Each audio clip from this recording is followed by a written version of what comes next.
Hello दोस्तों, आज मैं बनाने वाली हूँ मार्केट जैसी डिलीशियस सॉफ्ट जालीदार सावरडो सैंडविच ब्रेड।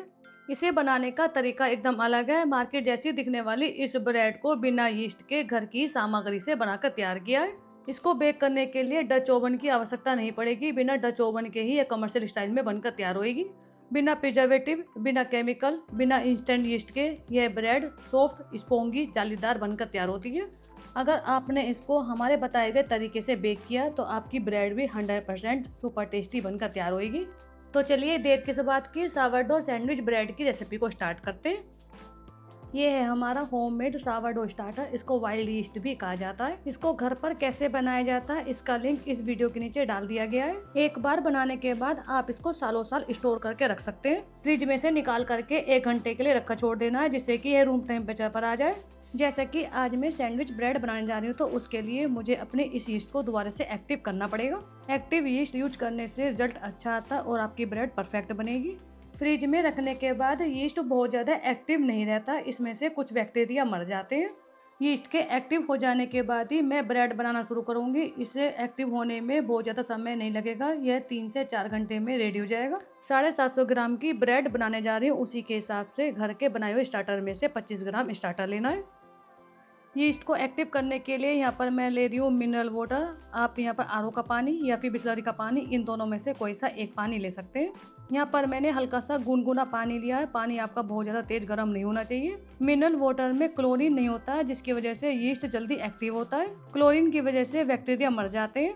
अब मैं इसमें ऐड कर रही हूँ गेहूँ का आटा और इसके बाद मैं इसमें ऐड कर रही हूँ मैदा को और गेहूँ के आटे को कर देना है अच्छे से मिक्स। गर्मी में यीस्ट जल्दी एक्टिव हो जाता है, सर्दी में यीस्ट को एक्टिव होने में समय ज़्यादा लगता है। सर्दी के मौसम में इसको गर्म जगह पर रखना होता है, जिससे कि जल्दी से एक्टिव हो जाए। गर्मी के मौसम में जार को किचन स्लैब पर या फिर अलमारी में कैसे भी रख सकते हैं। इन सबको मैंने आपस में मिक्स कर दिया है। अब मैं जार के मुंह को ब्रीथेबल कवर से कवर कर दूंगी। यह मेरा स्टार्टर जार के साथ आया था, मैं इसी से ही कवर कर रही हूँ। आप कोई कपड़ा लेकर के उससे भी इसको कवर कर सकते हैं। स्टार्टर पर साइन बनाने के लिए कि जार में स्टार्टर कहाँ तक है वहाँ तक मैं लगा रही रबर बैंड। स्टार्टर के डबल हो जाने तक इसको रखकर छोड़ देना है। अब मैं इसको एक्टिव होने के लिए रखकर छोड़ देती हूँ। जब ये एक्टिव हो जाएगा तब मैं इससे ब्रेड बनाकर तैयार करूँगी। ये देखिए यहाँ पर हमारा यीस्ट हो गया है एक्टिवेट। आप देख सकते हैं जहाँ पर हमने रबर बैंड लगाया था वहाँ से ये डबल हो गया है।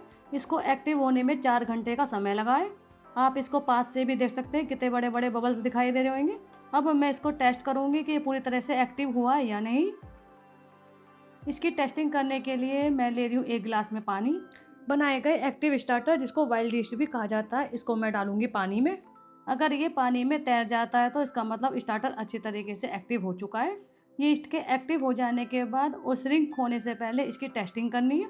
धीरे धीरे से आपको इसे गिलास में डालना, झटके से नहीं डालना। आप देख सकते हैं, ये देखिए यीस्ट हमारा अच्छे से एक्टिव हो चुका है, ये पानी में तैर रहा है।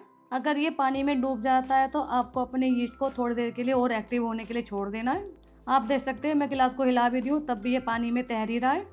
अब मैं ब्रेड बनाना शुरू कर रही हूँ। ब्रेड बनाने के लिए हमें लेना है 90 ग्राम एक्टिव यीस्ट। बाकी के बचे हुए यीस्ट को आप रोटी के आटे के साथ मिक्स कर सकते हैं। घर में बनने वाला यीस्ट हमारी बॉडी को नुकसान नहीं देता है। इससे बनने वाली रेसिपी गट फ्रेंडली होती है। दूसरी बात, ये प्रिजर्वेटिव और केमिकल दोनों तरीके से फ्री है। रेडीमेड यीस्ट जो होता है उसमें प्रिजर्वेटिव और केमिकल दोनों ही होते हैं। उससे बनने वाली रेसिपी से गैस बनने की प्रॉब्लम बहुत जल्दी आती है, पेट फूलने लगता है और जिनकी इम्यूनिटी बहुत ज़्यादा कमज़ोर होती है उनके लिए तो बहुत ज़्यादा नुकसानदायक है। ये देखिए मैंने जार में से 90 ग्राम सावरडो एक्टिव यीस्ट ले लिया है। अब मैं इसमें ऐड कर रही हूँ मिनरल वाटर। आप यहाँ पर आरओ का पानी या फिर बिसलरी का पानी, इन दोनों में से कोई सा एक पानी ले सकते हैं। यहाँ पर मैं बिसलरी का पानी यूज कर रही हूँ। यहाँ का टेम्परेचर 30 से 32 चल रहा है, इसलिए मैं यहाँ पर रूम टेम्परेचर पर पानी ले रही हूँ। अगर आप सर्दी के मौसम में ब्रेड बना रहे हैं तो हल्का सा गुनगुना लेना है। पानी को स्टार्टर को आपस में मिक्स करने के बाद अब मैं इसमें ऐड कर रही हूँ मैदा को मैंने पहले से ही छान कर रखा था। मैदा आप यहाँ पर खुली हुई या फिर पैकेट की कोई सी भी यूज कर सकते हैं। यहाँ पर मैंने 415 ग्राम मैदा ली है। 415 ग्राम मैदा में 260 ml वाटर डाला है। इन दोनों को आपस में मिक्स करते समय हमारा जो आटा रेडी होगा वह थोड़ा सा स्टिकी रहेगा, टाइट नहीं रहेगा। आटे को टाइट रखने से ब्रेड हमारी डेंस बनेगी और स्टिकी रखने से ब्रेड बनेगी जालीदार। इन सबको आपस में मिक्स करके इसको आधा घंटे के लिए रखकर छोड़ देना है, जिससे कि आटा लचीला हो जाए। इस स्टेप को कहते हैं ऑटोलीज। कमर्शियल स्टाइल ब्रेड बनाने के लिए आटे को ऑटो लीच करना बहुत ज़्यादा ज़रूरी है। अब मैं इसको आधा घंटे के लिए रखकर छोड़ने वाली हूँ। सर्दी के टाइम में आपको इसे 45 मिनट से 1 घंटे के लिए रखकर छोड़ना है। आधा घंटा एक साइड में रखने के बाद तब मैं आपको दिखाती हूँ। ब्रेड के आटे को रखे हुए आधा घंटा हो गया है। ऑटो लीच वाला जो स्टेप है वह कंप्लीट हो गया। अब मैं दूसरे स्टेप को फॉलो करूँगी। अब मैं इस आटे में बाकी के बचे हुए इंग्रेडिएंट ऐड करूँगी। आटे को हल्का हल्का सा चारों तरफ को पतला पतला फैला देना, जिससे कि और बाकी की सामग्री अच्छे से मिक्स हो जाए। मैं इसमें ऐड कर रही हूँ 20 ग्राम चीनी का पाउडर। यहाँ पर आपको नॉर्मल चीनी को लेकर के उसको मिक्सी में घुमाकर पाउडर बनाना है। यह यीस्ट को फूड देने का काम करता है। इससे क्रस्ट में गोल्डन कलर बनकर आता है और स्वीट फ्लेवर बनता है। 12 ग्राम मिल्क पाउडर लेना है। यह क्रम्ब को सॉफ्ट, टेंडर और रिच बनाता है। यह नेचुरल स्वीटनेस और फ्लेवर भी देता है। 6 ग्राम नॉर्मल नमक ऐड करना है। यह फ्लेवर को बैलेंस में रखता है और इससे डो ओवर प्रूफ नहीं होता है। पहले मैं सूखी सामग्री को आपस में मिक्स कर रही हूँ। मिक्स करने के बाद मैं इसको कर रही हूँ आटे के साथ मिक्स करते समय आप देख सकते हैं ये आपको बहुत ज़्यादा स्टिकी दिखाई दे रहा होगा। ये हाथों पर बहुत ज़्यादा चिपकेगा, लेकिन जितना ज़्यादा स्टिकी रहेगा ब्रेड आपकी उतनी ही ज़्यादा जालीदार बनकर तैयार होएगी। जो टेक्सचर आपको बाजार की ब्रेड में देखने को मिलता है वही टेक्सचर आपको अपनी ब्रेड में भी देखने को मिलेगा। जितनी भी सूखी सामग्री ली है पहले मैं इन सबको आपस में मिक्स करूँगी। मिक्स करने के बाद फिर मैं इसमें ऐड करूँगी ऑयल। इन सबको अच्छे से मिक्स कर देती हूँ। मिक्स करने के बाद तब मैं आपको दिखाती हूँ। मिक्स करते समय आप स्क्रैपर से इसको एक जगह इकट्ठा कर सकते हैं। अब मैं इसमें ऐड करने वाली 25 ग्राम ऑयल। यहाँ पर आपको फ्लेवरलेस ऑयल लेना है। ऑयल की जगह बटर भी ले सकते हैं। सारा ऑयल एक साथ नहीं डालना है, थोड़ा थोड़ा करके डालना है और इसको मिक्स करना है। ऑयल जो है ये हमारे ब्रेड के क्रम्ब को सॉफ्ट और मॉइस्ट बनाता है। यह ब्रेड को स्लाइसेबल और टेंडर रखता है। ऑयल को यूज करने से ब्रेड की शेल्फ लाइफ बढ़ जाती है। बटर से फ्लेवर आता है। ऑयल से ब्रेड के क्रम्ब में मॉइस्ट बना रहता है। ऑयल यूज करने से फ्रिज में रखने के बाद भी ब्रेड सॉफ्ट बनी रहेगी। बिना प्रिजर्वेटिव से बनी सावरडो ब्रेड की शेल्फ लाइफ भी ज़्यादा होती है, क्योंकि स्टार्टर जो होता है वह नेचुरल प्रिजर्वेटिव का भी काम करता है। Milk powder commercial sandwich bread में हमेशा होता है सॉफ्टनेस और लाइट कलर बनाए रखने के लिए। आपको अपने इस ऑयल को एक बार में नहीं 3 बार में डाल करके मिक्स करना है। एक बार डालने के बाद जब यह आटे में अच्छी तरीके से एब्जॉर्ब हो जाए तब आपको दूसरी बार डालना है। ऑयल को मिक्स करते करते मैं इसको 2 से 3 मिनट तक अच्छी तरीके से नीड करने वाली हूँ। आटे को जितना ज़्यादा नीड करेंगे ग्लूटन उतना ही ज़्यादा डेवलप होएगा। स्टिकी आटे में ग्लूटन जल्दी डेवलप होता है क्योंकि यह आटा बहुत ज़्यादा स्ट्रेचेबल होता है। सारा ऑयल ऐड कर दिया है। मैं इसको 2 से 3 मिनट तक अच्छी तरीके से नीड करने वाली हूँ। नीड करने के बाद तब मैं आपको दिखाती हूँ। 2 से 3 मिनट आटे को कर दिया अच्छे से नीड। अब मैं इसको चिकनी सतह पर से उठा करके वापस रखने वाली हूँ बाउल में। बाउल के अंदर की साइड चारों तरफ जो आटा लगा हुआ उस आटे को भी मैं क्लीन कर रही हूँ। मैंने इसको कर दिया अच्छे से क्लीन। अब मैं इसको फिर से आधा घंटे के लिए रखकर छोड़ूंगी।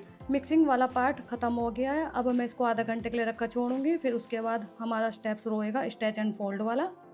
डो को रखे हुए आधा घंटा हो गया है। अब मैं स्ट्रेच एंड फोल्ड वाले स्टेप को फॉलो करूंगी।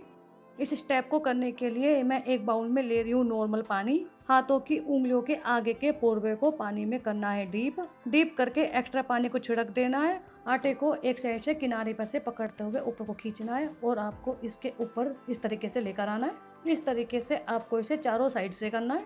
ऊपर की साइड आटे को स्ट्रेच करते समय आप देख सकते हैं आटा कितना ज़्यादा लचीला हो गया है। इसमें ग्लूटन अच्छे से डेवलप होता जा रहा है। फिंगर पर आटा चिपकने लगे तो फिर से हल्का सा पानी लगाना है। इस तरीके से आपको अपने इस स्टेप को 1 से 2 मिनट तक करना है। ऐसा करने से आटे में ग्लूटन अच्छे से डेवलप होएगा। स्ट्रेच एंड फोल्ड करके मैं इसको फिर से आधा घंटे के लिए रखकर छोड़ूंगी। आधे घंटे का गैप देते हुए 3 बार स्ट्रेच एंड फोल्ड करूंगी।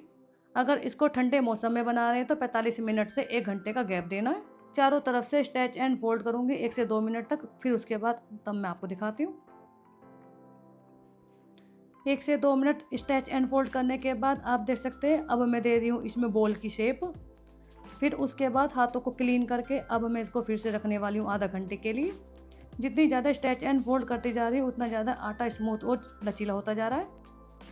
आधा घंटा हो गया। अब मैं फिर से स्ट्रेच एंड फोल्ड का सेकंड स्टेप करूँगी। आप देख सकते हैं आटा वैसा का वैसा ही है। इसमें अभी कुछ भी फुलावट नहीं आई है। हाथों की फिंगर को हल्का हल्का सा पानी में टिप करके फिर से स्ट्रेच एंड फोल्ड वाला स्टेप देना है। आप देख सकते हैं ये देखिए आटा कितना ज़्यादा लचीला हो गया है। इस तरीके से करते हुए आटा थोड़ा थोड़ा हाथों पर भी चिपकेगा। जैसे ही फिंगर पर आटा चिपके फिंगर पर लगाना हल्का हल्का पानी और फिर से करना स्ट्रेच एंड फोल्ड। बाउल को गोल गोल घुमाते हुए 2 से 3 मिनट तक स्ट्रेच एंड फोल्ड करूँगी और फिर से मैं रख दूँगी इसको आधा घंटे के लिए। 2 से 3 मिनट स्ट्रेच एंड फोल्ड करने के बाद मैंने इसको दे दिए round shape. Second stretch and fold वाला स्टेप कंप्लीट हो गया। अब मैं इसको फिर से ढक करके आधा घंटे के लिए रखा छोड़ रही हूँ। ये देखिए आधा घंटा हो गया। आधा घंटे के बाद अब मैं इसमें तीसरी बार स्ट्रेच एंड फोल्ड का स्टेप करूँगी। इसमें हल्की हल्की सी, बहुत ज़्यादा नहीं, हल्की हल्की सी फ्लावर बननी शुरू होगी। आप इसकी बैक साइड पर देख सकते हैं छोटे छोटे बबल्स दिखाई दे रहे होंगे। हाथों की फिंगर को पानी में डीप करना है और फिर से स्ट्रेच एंड फोल्ड वाला स्टेप तीसरी बार करना है। आटा कितना ज़्यादा लचीला हो गया है और ग्लूटन भी बहुत अच्छे से डेवलप हो गया है। 2 से 3 मिनट तक तीसरी बार स्ट्रेच एंड फोल्ड वाला स्टेप करूँगी। इसके बाद यहाँ पर हमारा स्ट्रेच एंड फोल्ड वाला स्टेप पूरी तरह से कंप्लीट हो जाएगा। फिर इसके बाद मैं इसमें शेपिंग वाला स्टेप फॉलो करूँगी। स्ट्रेच एंड फोल्ड करने के बाद आपको इसे रख कर नहीं छोड़ना है, साथ साथ शेप देनी है। शेप दे करके तब मैं इसको थोड़ी देर के लिए प्रूफिंग होने के लिए रखूँगी। 2 से 3 मिनट हो गए। स्ट्रेच एंड फोल्ड वाला स्टेप को कर दिया है कंप्लीट। चिकनी सतह पर हल्का सा ऑयल लगाते हुए आपको अपने इस बाउल में से आटे को बाहर निकालना है। इसका टाइट बॉल बनाकर तैयार करना है। आटे के किनारों को अंदर की साइड करते हुए अपनी साइड लेकर आना है। अपनी साइड सरका करके वापस पीछे रखना है। अगर आटा हाथ पर चिपक रहा है तो हल्का सा ऑयल लगा लेना है। आटे का टाइट और स्मूथ बॉल बन जाना चाहिए। बॉल बनाने के लिए बॉल के जो किनारे उनको अंदर की साइड करते हुए अपनी साइड को लेकर आना है। जितने ज़्यादा किनारे अंदर को जाएंगे बॉल में स्मूथनेस आती जाएगी और यहाँ पर हमारा टाइट बॉल बनकर तैयार होएगा। हाथों की जगह आप स्क्रैपर से भी कर सकते हैं। हाथों की हथेली के जो किनारे होते हैं उसकी सहायता से आटे को अंदर की साइड करते हुए अपनी साइड लेकर आना है। जैसे जैसे मैं आटे के किनारों को अंदर की साइड करते हुए अपनी साइड लेकर आ रही हूँ, आप देख सकते हैं आटा हमारा टाइट होता जा रहा है। टाइट होने के साथ साथ स्मूथनेस भी आती जा रही है। 9 से 10 बार स्टेप को करने के बाद आप देख सकते हैं ये एकदम परफेक्ट शेपिंग में आ गया है। ये आपको स्मूथ और टाइट दिखाई दे रहा होगा। अब मैं इसको थोड़े टाइम के लिए प्रूफिंग होने के लिए रूम टेम्परेचर पर रखकर छोड़ूंगी। प्रूफिंग करने के लिए मैं इसको बाउल में रखकर छोड़ूंगी। बाउल को कर दिया है मैंने क्लीन। गर्म मौसम में 1 से 2 घंटे के लिए और सर्दी के मौसम में 2 से 3 घंटे के लिए रखकर छोड़ना है। जब ये हल्का सा फुलनेस हो जाए तब तक इसको रखना है। टाइम कम या ज़्यादा हो सकता है। प्लेट की जगह आप इसको क्लिंग रैप भी कर सकते हैं। अब मैं इसको रख रही हूँ बंद अलमारी में। ये देखिए 1 घंटे में ही इसमें प्रूफिंग अच्छे से हो गई है। बंद अलमारी में गर्म जगह पर रखने से प्रूफिंग जल्दी होती है। आप देख सकते हैं यह पहले से थोड़ा सा ज़्यादा फूल गया है और इसकी बैक साइड पे देखिए छोटे और बड़े बबल्स दिखाई दे रहे होंगे। मौसम के अकॉर्डिंग इसकी प्रूफिंग होने में टाइम थोड़ा बहुत कम या ज़्यादा हो सकता है। अब मैं इसकी कोल्ड प्रूफिंग करने वाली हूँ। कोल्ड प्रूफिंग करने से फ्लेवर डेवलप होएगा और इसकी ओवर प्रूफिंग नहीं होएगी। कोल्ड प्रूफिंग करने से ब्रेड में जालियाँ अच्छी बनकर आएंगी और सॉफ्ट भी रहेगी। इसके लिए मैं ले रही हूँ bread tin mould. Tin mould के अंदर लगा देना है ऑयल। ऑयल चारों तरफ अच्छी तरीके से लगाना है। मेरे इस टीन मोल्ड की लंबाई 8 इंच, चौड़ाई 4 इंच और गहराई 4 इंच है। इसमें आपकी 750 ग्राम की ब्रेड आसानी से बनकर तैयार होगी। इसको करना है चारों तरफ से बेकिंग पेपर से कवर। बेकिंग पेपर के चारों कोनों को एक साइड से कट करते हुए टीन मोल्ड को कवर कर रही हूँ। बेकिंग पेपर से मैंने मोल्ड को कवर कर दिया। इसके अंदर भी चारों तरफ को ऑयल लगा देना है। ऑयल लगाने से ब्रेड आसानी से डीमोल्ड हो जाएगी। ये देखिए ब्रेड बनाने के लिए टीन मोल्ड रेडी हो गया। इसके अंदर बेकिंग पेपर और ऑयल चारों तरफ अच्छी तरीके से लगा दिया है। अब मैं ले रही हूँ सूखी मैदा। सूखी मैदा को चारों तरफ अच्छी तरीके से चिकनी सतह पर छिड़क देना है। जहाँ जहाँ पर आटा रखना है उसी जगह पर मैदा को छिड़कना है। सूखी मैदा को छलनी से भी छिड़क सकते हैं। हाथों की फिंगर को पानी में हल्का सा डीप करके इस डो को निकालना है बाउल से बाहर। आटे को बाउल में से बाहर निकाल करके मोल्ड की शेप में इसका टाइट रोल बनाकर तैयार करूँगी। हाथों की सहायता से बिना बेलन के इसको चारों तरफ को फैला देना है। आटा लचीला होने की वजह से आसानी से फैल जाता है। बेलन की आवश्यकता नहीं पड़ती है। अगर ये हाथों पर चिपकता है तो हाथों की फिंगर पर भी थोड़ी थोड़ी सूखी मैदा को लगा देना है। चारों तरफ को फैलाने के बाद अब इसका ब्रेड शेप में लोफ बनाकर तैयार करना है। लोफ बनाने के लिए आपको इसको एक साइड से फोल्ड करना है। फोल्ड करके फोल्ड के किनारों को कर देना है जॉइंट। फिर इसके बाद इसी के ऊपर दूसरा फोल्ड रखना है। जहाँ जहाँ पर किनारे आते हैं उन सब किनारों को कर देना है जॉइंट। एक साइड से फोल्ड करने के बाद अब मैं दूसरी साइड से फोल्ड करूँगी। दूसरी साइड से भी हाफ फोल्ड करना है। हाफ फोल्ड करने के बाद दूसरी साइड से फोल्ड को इसके ऊपर लेकर आना है। जितने भी फोल्ड दिए वे सब एकदम टाइटली होनी चाहिए। फोल्ड को ऊपर ले जाने के बाद जितने भी साइड में एजेस दिखाई दे रही हैं उन सबको आपस में जॉइंट करना है। जॉइंट को टक इन करते हुए इसमें हल्की हल्की सी लंबाई में शेप देनी है।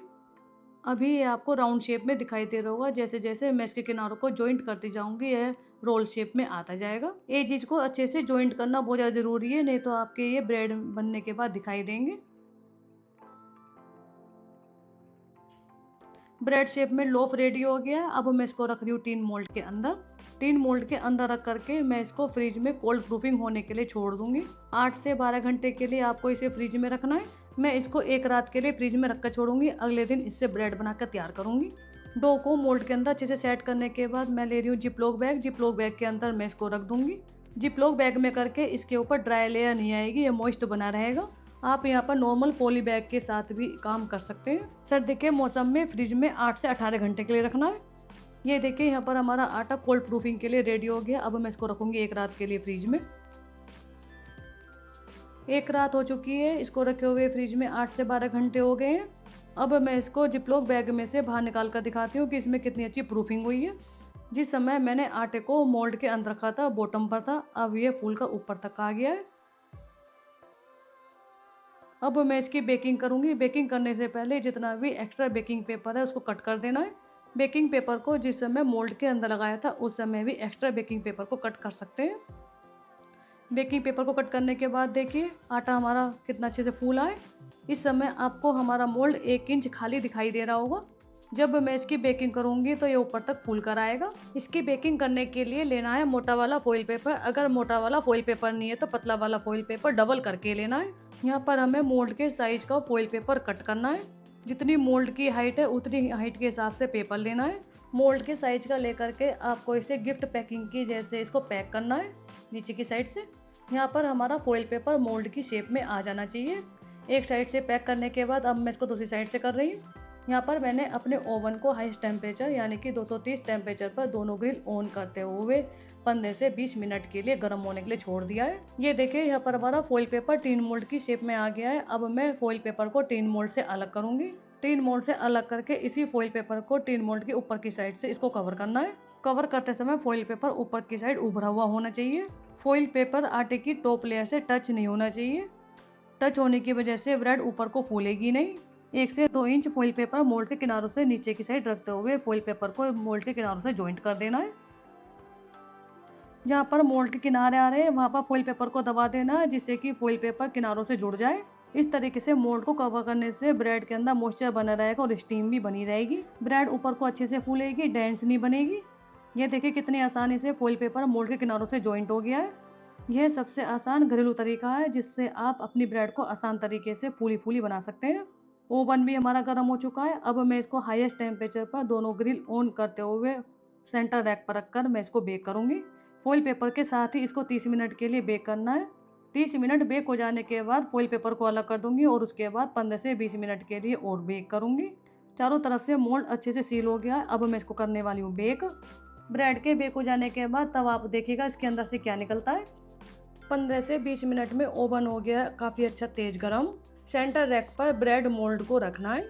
30 मिनट्स का इसमें टाइम सेट करना है। दोनों ग्रिल आपकी ऑन रहेगी और हाईएस्ट टेम्परेचर रहेगा 230। 30 मिनट्स बेक करते समय ओवन के फ़ैन को बंद रखना है। अगर आपके ओवन में फ़ैन बंद करने का ऑप्शन नहीं है तो आप फ़ैन के आगे कोई ट्रे या प्लेट कुछ भी लगा सकते हैं। 30 मिनट्स हो गए। अब मैं मोल्ड के ऊपर जो फॉइल पेपर लगा हुआ है उस फॉइल पेपर को अलग करूंगी। इसको अलग करने के लिए यहाँ पर मैंने चिमटा लिया। चिमटे से फॉइल पेपर आसानी से अलग हो जाता है। फॉइल पेपर हटाने के बाद आप देख सकते हैं ब्रेड हमारी ऊपर तक कितनी ज़्यादा फूल कर आ गई है। फैन की हवा को रोकने के लिए हमने जो ट्रे लगाई थी उस ट्रे को भी हटा देना है। अब मैं अपनी इस ब्रेड को मिडिल रैक पर से हटा करके लोअर रैक पर बेक कर रही हूँ। ओवन में 3 से 4 सेक्शन होते हैं। रोड के ऊपर बने सेक्शन पर रैक के ऊपर ब्रेड मोल्ड को रख देना है। 15 मिनट का टाइम सेट किया है। दोनों ग्रिल ऑन है। 230 पर ही मैं इसको बेक कर रही हूँ। छोटे साइज के ओवन में 200 पर इसको बेक करना है। फैन को ऑन रखना है। ये देखिए दोस्तों यहाँ पर हमारी फुल प्रूफिंग के साथ ब्रेड हो गई अच्छे से बेक। कलर देखिए कलर कितना अच्छा बनकर आया है। ब्रेड के ऊपर टॉप कलर आप अपने टेस्ट के हिसाब से लाइट या डार्क कैसा भी रख सकते हैं। ब्रेड को सॉफ्ट रखने के लिए इसके ऊपर लगाना है ऑयल। ऑयल चारों तरफ अच्छे से लगाना है। ऑयल की जगह बटर भी लगा सकते हैं। आपने देखा था ब्रेड का आटा मोल्ड के अंदर 1 इंच अंदर था। बेकिंग हो जाने के बाद यह 2 इंच से भी ज़्यादा फुल कर आया है। ऑयल लगा करके अब मैं अपनी इस ब्रेड को करने वाली हूँ डिमोल्ड। बेकिंग पेपर लगाने से कितनी आसानी से ब्रेड मोल्ड में से डिमोल्ड हो गई है। इसके ऊपर से बेकिंग पेपर को अलग करते हुए अब मैं ब्रेड को ठंडा होने के लिए रखूँगी। सबसे पहले इसकी हाइट देखिए कितनी अच्छी हाइट बनकर आई है। यहाँ पर हमारी टेस्टी टेस्टी सैंडविच ब्रेड बनकर तैयार हो गई है। ब्रेड के चारों तरफ भी कलर बहुत ही अच्छा बनकर आया है। अगर आपको अपनी ब्रेड की टॉप लेयर को क्रिस्पी रखना है तो आपको इसे खुले में ही ठंडा होने के लिए रख देना है। अगर आपको अपनी ब्रेड को रखना है सॉफ्ट तो आपको इसे कपड़े के साथ करना है कवर। इसको चारों तरफ से कवर करने के लिए सूखा कपड़ा लेना है, गीला कपड़ा नहीं लेना है। कपड़े से कवर करके इसको 4 से 5 घंटे के लिए रखकर छोड़ देना है। जब यह अंदर तक ठंडी नहीं हो जाती तब तक इसकी कटिंग नहीं करनी है। चारों तरफ से मैंने कर दिया इसको कवर। अब मैं इसको 4 से 5 घंटे के लिए रखने वाली हूँ। 4 से 5 घंटे के बाद तब मैं आपको इसके अंदर का टेक्सचर दिखाऊंगी। इंतजार खत्म हो गया है। ब्रेड को रखे हुए 4 से 5 घंटे हो गए। ब्रेड हो गई पूरी तरीके से ठंडी। अब मैं अपनी इस ब्रेड की करूंगी कटिंग। गरम गरम ब्रेड की बिल्कुल भी कटिंग नहीं करनी है। गरम गरम ब्रेड की कटिंग करने से जो ब्रेड का टेक्सचर होता है वह टेक्सचर खत्म हो जाता है। आप हमारी ब्रेड का बॉटम देखिए, बॉटम पर भी कितना अच्छा कलर बनकर आया है। कहीं से भी ब्रेड हमारी जली भुनी नहीं है। अगर आपको ब्रेड की सॉफ्टनेस देखनी है तो यह देखिए बहुत ज़्यादा सॉफ्ट बनी है। ब्रेड की कटिंग करने से पहले मैं इसका वेट लूँगी। आप देख सकते हैं यहाँ पर हमारी ब्रेड 750 ग्राम बनकर तैयार हुई है। कटिंग करने के लिए आपको लेना तेज धार वाला चाकू। पतले या मोटे स्लाइस आप जैसे भी इसकी स्लाइस कट कर सकते हैं वैसे करने। स्लाइस में कट करने के बाद तब आप देखिएगा एक बहुत बड़ा मैजिक। इस ब्रेड में से 12 से 15 स्लाइस होंगे। यहाँ पर डिपेंड करता है कि आप ब्रेड के स्लाइस का साइज मोटा या पतला रख रहे हैं। मैं आपको इसके बीच सेंटर का भी एक स्लाइस दिखाती हूँ। ये देखिए बीच सेंटर से भी बहुत ज़्यादा जालीदार बनकर तैयार हुआ है। ब्रेड के अंदर परफेक्शन के साथ जालियाँ बनकर आई हैं, जैसा कि आपको मार्केट की ब्रेड में देखने को मिलता है। ब्रेड का कलर अंदर से देखिए कितना अच्छा मस्त बनकर आया है। अब मैं इसकी सॉफ्टनेस दिखाती हूँ। सॉफ्टनेस का तो जवाब ही नहीं है। मैं अपने इस ब्रेड स्लाइस को कितना भी तोड़ मोड़ लूँ ये ऐसा का ऐसा ही बना रहेगा। ब्रेड स्लाइस को इतना तोड़ने मोड़ने के बाद आपको तो विश्वास हो गया होगा कि ब्रेड कितनी ज़्यादा सॉफ्ट बनी है। सॉफ्ट होने के साथ साथ जालीदार और वेट में हल्की। ब्रेड के स्लाइस कर दिए हैं। आप इसकी पैकेजिंग करके इसको सेल भी कर सकते हैं। रॉ मटेरियल, इलेक्ट्रिसिटी और पैकेजिंग को लगाते हुए आप इसकी सेल 120 से 180 रुपीज़ में कर सकते हैं। बिना प्रिजर्वेटिव बनी इस ब्रेड को सर्दी के मौसम में 2 से 3 दिन, गर्मी में 1 दिन एयरटाइट पैकेजिंग के साथ रूम टेम्परेचर पर रख सकते हैं। जिपलॉक बैग या क्लिंग रैप करके आप इसको फ्रिज में 5 से 7 दिन रख सकते हैं। फ्रोजन करके इसकी सेल्फ लाइफ 30 से 45 दिन हो जाएगी। इस ब्रेड को खाने से गैस नहीं बनेगी, पेट नहीं फूलेगा, क्योंकि हमने इसमें रेडीमेड ईस्ट बिल्कुल भी यूज नहीं किया है। घर के बने हुए ईस्ट से आपने इसका टेक्सचर देख लिया कितनी ज़्यादा सॉफ्ट है, कितनी ज़्यादा जालीदार है। मार्केट स्टाइल सावरडो स्टार्टर से बनी सैंडविच ब्रेड की रेसिपी पसंद आई है तो रेसिपी को लाइक शेयर करना मत भूलिएगा। चैनल पर नहीं हो तो चैनल को जरूर सब्सक्राइब कर दीजिएगा। टेस्ट में टेस्टी, डाइजेशन के लिए बढ़िया इस ब्रेड की रेसिपी को एक बार जरूर ट्राई कीजिएगा। इतनी ज़्यादा फ्लेक्सिबल ब्रेड आपको मार्केट में भी देखने को नहीं मिलेगी। इसकी स्मेल जो है वह भी बहुत ज़्यादा डिलीशियस है। ऐसी ही एक और ब्रेड की रेसिपी के साथ मैं आपसे फिर मिलूँगी। Tata bye bye.